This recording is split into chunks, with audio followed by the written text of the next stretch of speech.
Amechad, bonjour à tous. Amechad, c'est votre émission, l'émission qui donne la parole aux représentants des communautés juives qui, j'espère, nous permettra de mieux nous connaître, de mettre en exergue des femmes et des hommes qui consacrent leur énergie, leur intelligence et leur temps à leur coreligionnaire. De mieux connaître aussi les activités de ce riche tissu d'associations, synagogues, institutions et centres culturels. Aujourd'hui, notre invité est Robert Zvili, président du KKL de France. Robert Zvili, bonjour. Bonjour. À quel âge vous avez commencé à militer? Est-ce que vous vous rappelez? Ah oui, bien sûr, je me rappelle. On milite très jeune. Donc j'ai milité dans les mouvements de jeunesse au tout départ. Puis dans les... Quel mouvement? Très proche du Bétard. C'était le FEJ à l'époque, voilà, donc au Front des étudiants juifs, qui était un mouvement de jeunesse tardive, mais un mouvement de jeunesse. Voilà, donc on a... Vous vous rappelez qui était le responsable à l'époque? Bien sûr, c'était Jacques Lupfer qui était le président du Bétard et du FEJ à l'époque. Et c'était une époque particulière, puisque c'était l'époque militante par excellence, puisqu'on militait pour la liberté des Juifs du RSS. Donc on avait une activité permanente, on luttait pour le peuple, on luttait pour le peuple juif, pour des Juifs qui étaient en Israël, qui voulaient aller en Israël et qui étaient dans les pays de l'ex-Union soviétique. Voilà, c'était une période riche, très riche. Vous avez quel âge? J'avais 17-18 ans. Et c'est une période qui a été très importante sur le plan militantisme. On était tous les gens que vous voyez dans la communauté actuellement étaient là à la même époque, c'est-à-dire Francis Khalifa, qui est président du CRIF, était un ami de l'époque, Meir Habib, tous ces gens-là étaient militants dans la même mouvance et dans la même action.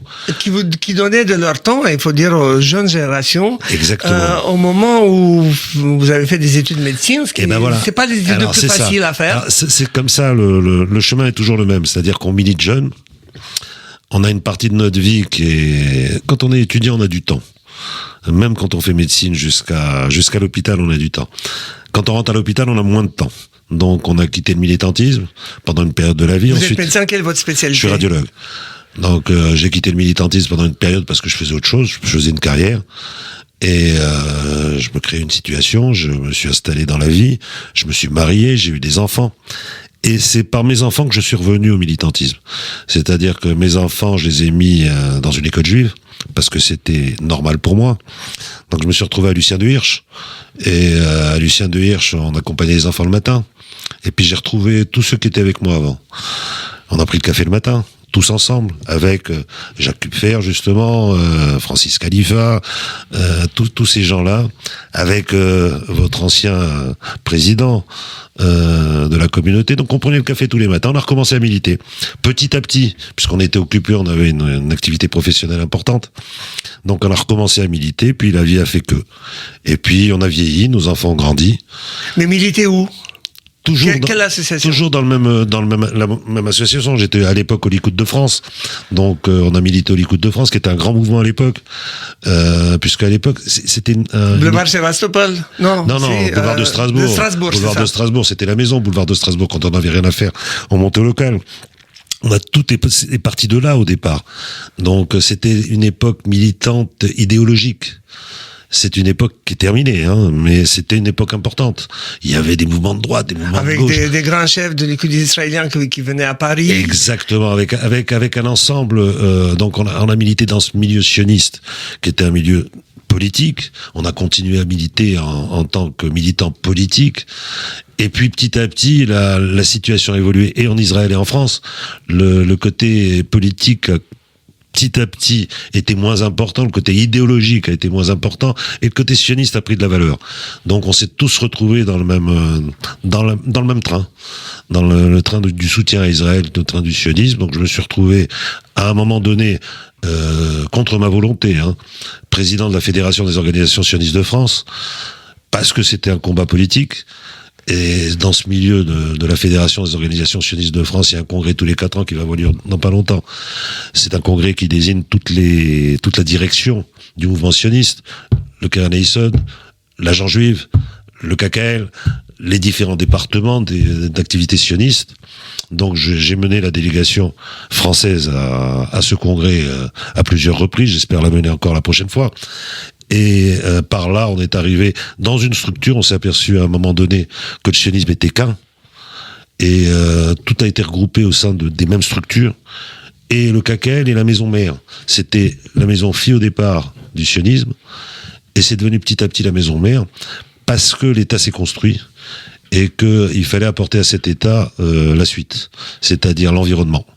Et c'est devenu le KKL, et c'est comme ça que je me suis retrouvé petit à petit au KKL. Le KKL en France est une institution vieille, très vieille, qui a retrouvé ses lettres de noblesse grâce à un monsieur... Avec des grands présidents. Hein. C'est ça, mais qui a retrouvé ses lettres de noblesse grâce à un monsieur qui s'appelle Simon Lefer, qui a fait du KKL ce qu'il est aujourd'hui. Il a remis en selle le KKL en France, en faisant du KKL une structure efficace. C'était un monsieur qui avait réussi sur le plan professionnel. Et il faut rappeler... C'était monsieur de Fursac, donc il avait fait... Exact. Et quand il s'est retrouvé au KKL, il a traité le KKL comme une affaire, comme une entreprise. Et il a fait de ce mouvement sioniste le KKL ce qu'il est aujourd'hui.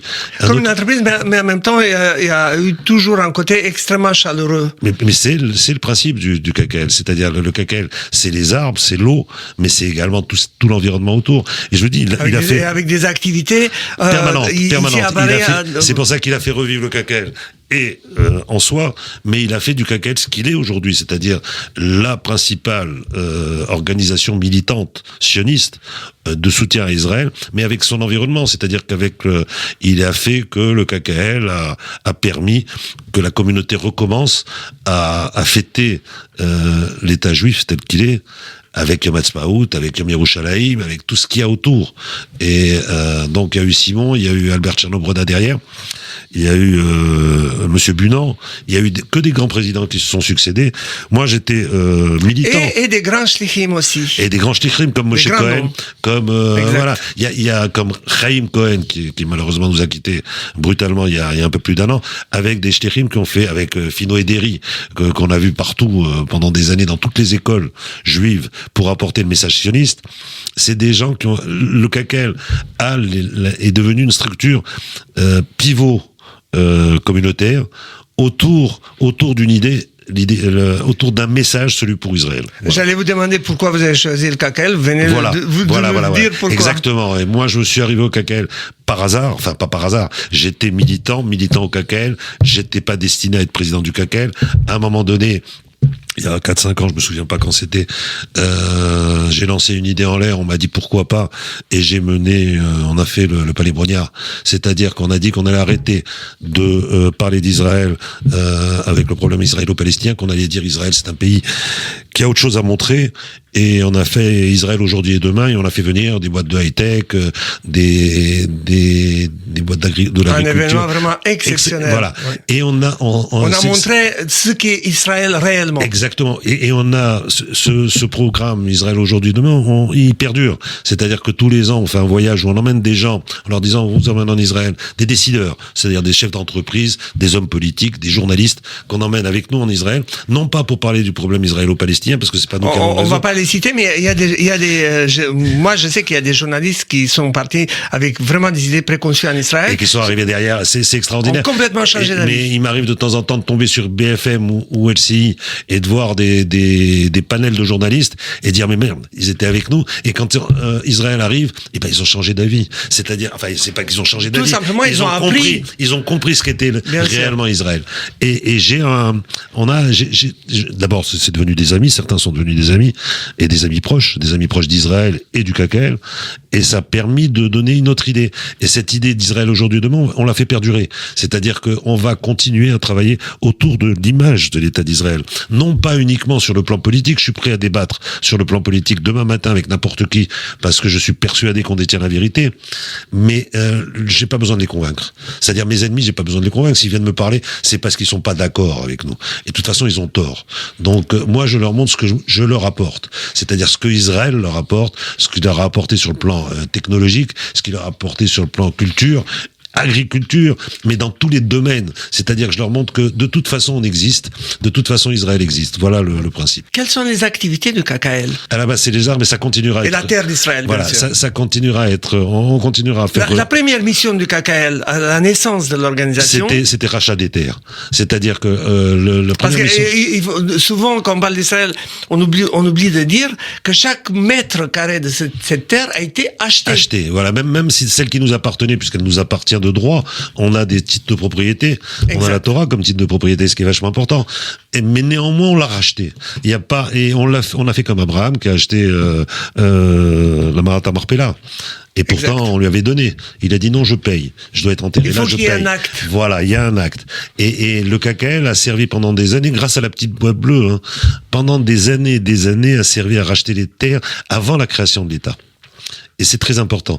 Et il y a des terres du KKL qui sont actuellement, on savait pas où serait l'État, quelles seraient les limites de l'État. Il y a des terres du KKL, des terres qui appartiennent au KKL, qui sont en Jordanie, qui sont en Liban, qui sont en Syrie. Donc le KKL a acheté, et le KKL a acheté également. Et pourquoi la puissance du KKL en Israël? C'est ça, c'est parce que c'est un propriétaire terrien. Il possède tout le Gush Dan pratiquement, toute la terre principale de l'État d'Israël, tout ce qui est la valeur de l'État d'Israël, c'est le Gush Dan.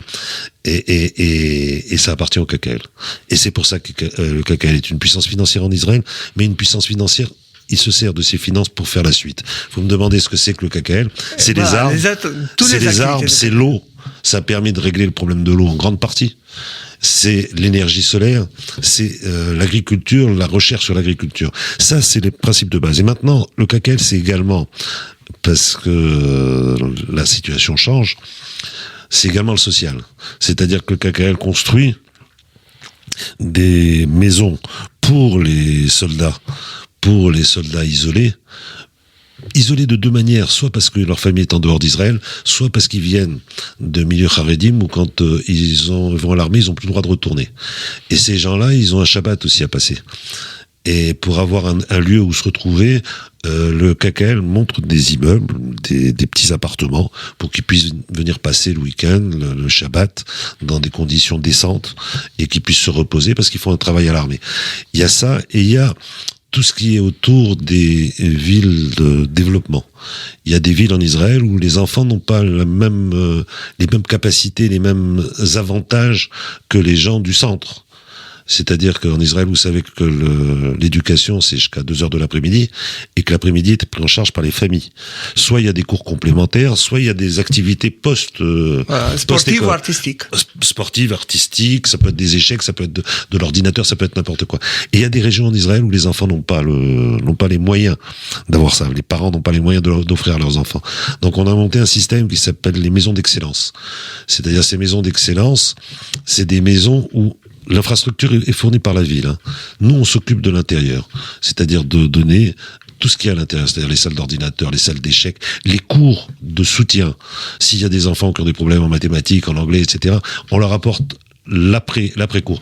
Et c'est le contrat qu'on passe avec ces villes, c'est de dire que la réussite au bac à Tel Aviv est à un certain niveau.